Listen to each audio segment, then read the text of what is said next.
प्रियंका गांधी वाड्रा, एक आप दीदी हैं अमेठी की और एक वो दीदी हैं अगर राहुल दीदी गांधी की, तो मुझे जो रायबरेली में कैंप कर रही हैं। तो वही तो कह रही हूँ, वो व्यक्ति अपने दम पर, वो दीदी नहीं है, वो राहुल गांधी की तो दीदी है।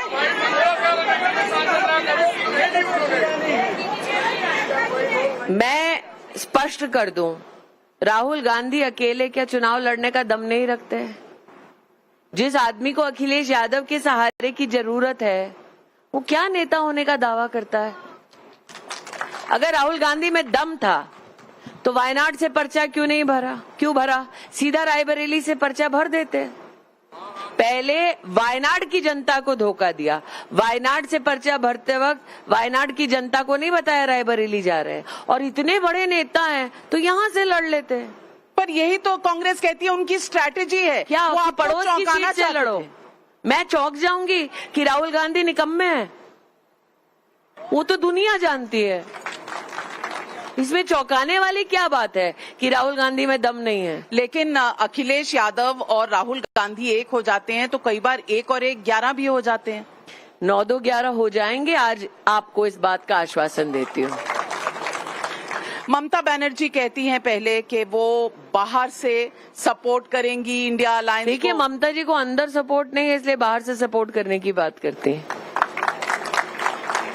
आपको अधीर रंजन चौधरी ने बोल दिया ना कि बीजेपी को वोट दो, तो वो तो कांग्रेस के नेता हैं। पर वो तो कह रहे हैं सब लोग के बीजेपी के एजेंट तो फिर कांग्रेस के टिकट से क्यों लड़ रहे हैं? अगर एजेंट हैं तो राहुल गांधी, प्रियंका वाड्रा ने उनको टिकट क्यों दी? सोनिया जी ने उनको अपना नेता सदन में क्यों बनाया? ऐसा क्या है कि अधीर जी जानते हैं जो गांधी खानदान नहीं चाहता कि जनता के बीच में आए? आपको लगता है कि ऐसा? मुझे क्या पता, वरना अगर वो कहते हैं बीजेपी के एजेंट है, टिकट काहे दिए हो फिर? स्मृति जी, आपको लगता है कि इंडिया अलायंस में ममता बनर्जी अलायंस बचा है क्या? कहते तो हैं, क्योंकि ममता बनर्जी ने पहले का आउटसाइड सब। यहाँ न्याय यात्रा लेकर राहुल जी आए थे क्या अखिलेश जी? नहीं ना, आए थे? अखिलेश जी नहीं आए थे। दीदी हमारी एक ऐसी नेता है जो अमेठी के सुख में दुख में, कहीं कोई मृत्यु हुई है, कहीं कोई शहीद हुआ है, हर सुख दुख में दीदी आती है। इसीलिए अमेठी की जनता ने दीदी को दीदी माना और अपना परिवार माना। आपने अभी प्रियंका जी को कहा दीदी, तो अमेठी की दीदी भाई बहन वो नहीं है दोनों भाई, केवल वो जुमला करते हैं। चुनाव के समय आएंगे भाई बहन बन जाएंगे। 15 साल तो अमेठी की जनता ने उनको सांसद बनाया, हारने के बाद कभी अमेठी नहीं आए। अगर उनका परिवार था तो अमेठी आना चाहिए, वो हारे जीते इससे नहीं मतलब। लेकिन अभी आपने कहा कि वो आए भारत जोड़ो यात्रा में, हाय बाय करते चले गए, बाय बाय टाटा। इसीलिए अमेठी की जनता ने समय गुजारा अमेठी में? अमेठी में 1 मिनट नहीं रुके, वो गाड़ी से आए और चले गए, टाटा बाय बाय। अमेठी की जनता कार्यालय में नहीं रुके थे, टाटा बाय बाय। इस बार जनता तो छोड़िए, राहुल जी अपने जिला के कार्यालय में नहीं रुके थे। तो इस बार में तो राहुल गांधी को सिर्फ स्मृति ईरानी से डर नहीं लगता, अपने कार्यकर्ताओं से भी डर लगता है। पूछ लीजिए आपको वरना कोई, आप देखिए जितने आज आप बीजेपी के देखेंगे यहाँ पर जो चुनाव लड़ रहे हैं, वो सब लोकल हैं। सिर्फ गांधी परिवार है जो राजस्थान से, छत्तीसगढ़ से लोगों को लाकर यहाँ पर प्रचार करवा रहे हैं, चुनाव लड़वा रहे हैं। क्यों? उनको अपने लोकल कार्यकर्ता पे विश्वास नहीं है। वो सब आपके पास उनका लोकल, क्योंकि आजकल कांग्रेस के सब ऐसा लोग है नाविका जी, आज भी उनका जिला का अध्यक्ष प्रदीप सिंघल, वो तो नहीं छोड़ा कांग्रेस पार्टी। लेकिन जब कोरोना आया था तब आप प्रदीप सिंघल से पूछ लीजिए, गांधी खानदान क्या था यहाँ पर क्षेत्र में? नहीं था। तब मैं घूम रही थी गांव गांव, उनकी पार्टी के भी समर्थक, उनके पार्टी के भी कार्यकर्ताओं को जब दरकार थी, हम ही खड़े रहते हैं उनके साथ मुसीबत में। लेकिन वो कहते हैं कि वो जाति जनगणना कराएंगे, अरे वो अपनी जनगणना कर ले पहले, कितने बचे हैं उनके पास, सीटें कितनी बची, लोग कितने बचे, कार्यकर्ता कितने बचे और नेता कितने बचे, बाद में देश गिने। अखिलेश यादव से पूछा गया कि राहुल गांधी क्या प्रधानमंत्री बनेंगे, आप बनेंगे, तो वो कहते हैं ये स्ट्रैटेजी बाद की है। मैंने कहा ना, एक स्ट्रैटेजी जो आपने जयराम रमेश के नाम से बोली, सीट हारने की स्ट्रैटेजी सिर्फ जयराम रमेश की हो सकती है। और जहां तक अखिलेश जी का सवाल है, तो अखिलेश जी भी कॉन्फिडेंटली नहीं कह सकते कि कल राहुल गांधी क्या कर डालेंगे। राहुल गांधी एक ऐसा व्यक्तित्व है और श्रीमती वाड्रा ऐसा व्यक्तित्व है जिनके ऊपर उनके अपने अलायंस के पार्टनर्स ही विश्वास नहीं करते। तो जहां पर विश्वास ही नहीं है, वो बोले क्या बेचारे।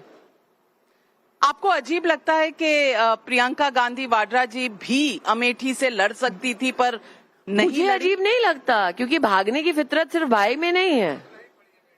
देखिए, आप लोगों को दिल्ली में लगता होगा क्योंकि चार्मिंग पर्सनैलिटीज के नाम पे उनका बड़का सब लिखते रहे इतने साल, लेकिन श्रीमती वाड्रा के पास इस पूरे क्षेत्र की जिम्मेदारी थी 2022 के विधानसभा के चुनाव में।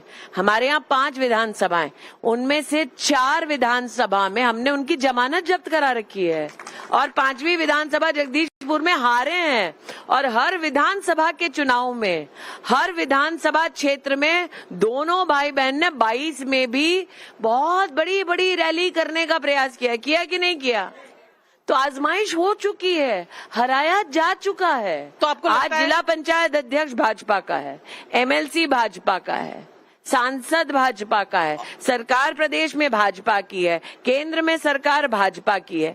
ये जो आज कांग्रेस के नुमाइंदे कहते हैं ना कि जी हम लोग तब नहीं कर पाए विकास क्योंकि हमारी सरकार प्रदेश में नहीं थी, कहते हैं ना।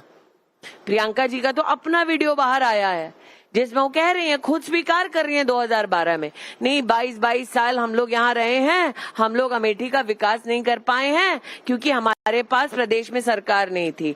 अब है क्या प्रदेश में सरकार उनकी? नहीं है, ना है ना आएगी। आप क्या भविष्य देखते हैं, भविष्यवाणी करते हैं?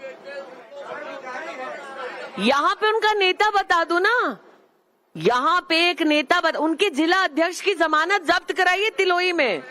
लेकिन ऐसा तो नहीं है स्मृति जी कि यहाँ अमेठी में किसी के कोई सवाल नहीं है। मेरे पास अब ने घूम के 3 लोगों के 3 सवाल, ये मैं आपके लिए उनके सवाल पहले रखना चाहती हूँ और फिर जवाब मांगूंगी।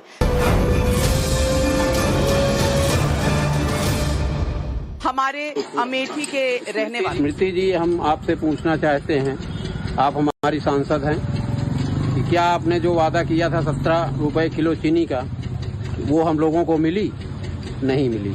चीनी हमको आप बता देते हैं, कोविड में मुफ्त मिली थी, 13 रुपए में भी नहीं मिली थी। और राशन का वादा मुफ्त का नहीं किया था, लेकिन मुफ्त का राशन 19 लाख लोगों को दे रही हूँ।